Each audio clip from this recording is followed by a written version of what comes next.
Good morning, Namaste, Namaha. Today I'd like to speak to you about sustainability. This has been a word which has been very fashionable 20 years ago when I studied business, and we were talking about sustainability to attract foreign direct investment, or sustainability for companies, how they can thrive, how they can be productive. This is again a topic for us, sustainability. Sustainability now in the sense of Mother Earth, our environment, sustainability, our nature, sustainability, our health. So I'd like to offer you today a thought process. Now you're at home, we are all confined, we're all in the same boat, we're going through the same trauma, we're going through the same emotions, triggers. And it would be ignorant to say that we are not connected. We are connected. Now even some more. And it is the time for us to think about sustainability. Maybe the way how we have led our lives in the past, so far, if it's sustainable. The way how we maybe have led companies, or that we have managed companies. The way we have led our workload. How we have actually managed the way how we live, we eat, we nurture ourselves. The habits that we've had, the triggers. If this is really sustainable to keep on going the way how we have done so far. Now change is not easy, and embracing change is definitely not what we all like. I'll give you now an analogy. So if you look at yoga, the practice of yoga is actually there to provide sustainability in your body, in your health, in your mental, emotional well-being. Now, this means also that yoga is for everyone. I am not going to convert you now to also get all on your yoga mat. I'm just giving you now an example. I teach yoga to kids, to women who are pregnant, after pregnancy, cancer patients, PTSD, women who are, or men who are 80, 90 years old. Because we adapt the practice according to their capabilities, their skill set, their emotional and their mental and their physical well-being. Because we are multidimensional human beings. And this provides sustainability. Because you can get injured in yoga. Of course you can, you know. And today I'm just going to give you very, very simple foundations in yoga. Number one thing, the breath. Without breath, there's no life. The life force, vitality, prana, anything to do with your life is connected with your breath. Connecting to your breath is the number one key. So in your yoga practice, we synchronize the breath with the movement. We have pranayama, breathing exercises, which allows us to create space, to create heat, to create strength, to create calmness, to create peace. And to prepare yourself to be able to focus, to repurpose your senses inwards, and to go into contemplation, meditation. Second thing is the foundation of alignment. Now, every school of yoga has different kind of alignment principles. I'm offering you today the ones that we teach is, for instance, a very simple posture, being on your hands and knees, to the foundation for cat and cow. So hands on knees, I give you an example. This is the posture. And alignment, having the wrists underneath your elbows, your shoulders, shoulders reaching back, knees underneath your hips. And the knees as wide as your sit bones or your hips. Now, this is the posture we are often in, and we are on our hands a lot of times.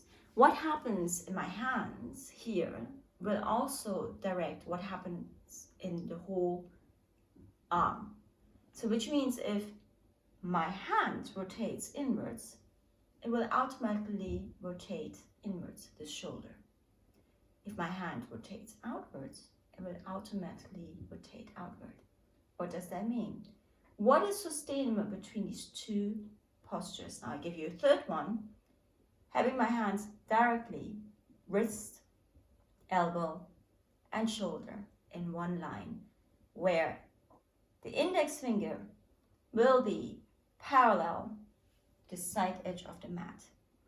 Try it out and see how it works. Now these hands are my foundation in actually being on all fours. So if I turn inwards, this is not sustainable for my shoulders. If I turn outwards, this is not going to be sustainable for my shoulders. I need to have the foundation in alignment. These principles are important activating here your hands, your fingers.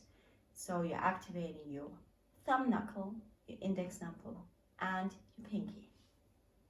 So if I stay here, just really loosen up, I will put too much weight on my wrists, which eventually will cause an injury.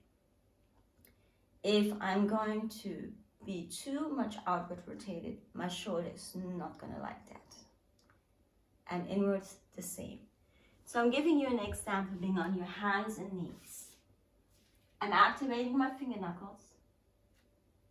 I see if my index finger is parallel to the side edge of the mat. In some cases, if you are a person who has slouching shoulders in a natural way, and it takes a lot of effort to stay straight and the shoulders being aligned, then yes, maybe you need a more outward rotation. That's why it's really important to adapt your practice according to what you feel. If you feel pain, strain, like seriously a sharp pain, then come out of the pose. There's no need to push through pain. This is not what yoga is about. It's finding an appropriate amount of effort to create ease and sustainability in your body, the sustainability in your health, keeping your vessel healthy without injuries. So I know, for instance, when you have a past of high intensive sports, I was a ballet dancer training 6 hours a day, 6 days a week. So I pushed through pain. I was conditioned to push through pain. In a certain stage, I noticed, wait a minute, this is not what it's about. After so many injuries, I had to literally untrain myself and step back and get used to the new way of training. That it doesn't need to hurt. It doesn't need to have a sharp pain. This is with everything in life. We're talking about sustainability. You know, I used to work 17 hours a day last year, and I realized I got sick. I got so sick, and I was like, this is not what you teach. So even, you know, for us, the ones who actually teach these principles, it is even challenging for us to go through it. You know, at the end of the day, we are only human beings, and we have to learn. We all have our own journey. Coming back to the mat. If you are in a very basic position, on all fours, knees are underneath your hips, as wide as your sit bones. If you want to protect your kneecaps, you turn your toes under or you relax. You use your core and you open up here, which means I'm not here, I'm not there. This is a foundation to go into cat and cow pose. So you're going to inhale, cow. I'm looking forwards, I'm not looking up, because I really like to keep the neck elongated and not crunched. So you're going to inhale, lengthen. Exhale, rounding your spine up, contracting your core. Inhale, opening up your chest forward. Exhale, rounding back up. Now what you can do is you're going to inhale, keep your feet flat on the floor. Exhale, turn them under and push up. Cat and cow is such a simple posture. If you do this about 15 times in the morning, just warming up your spine, It is a beautiful posture to keep your lymphatic fluid flowing, to actually keep the fluidity in your spine, because the spine is very important because it protects your nervous system, the spinal cord. Everything is connected with your autonomic system, nervous system, with your parasympathetic nervous system, the sympathetic nervous system, and your immune system. These are very simple movements that all of us can do. If you feel like your knees are sensitive, put a pillow underneath your knees. If you do feel sick or your immune system is lower, these are simple movements. So sustainability, coming back to sustainability, just check what does it mean for you, sustainability.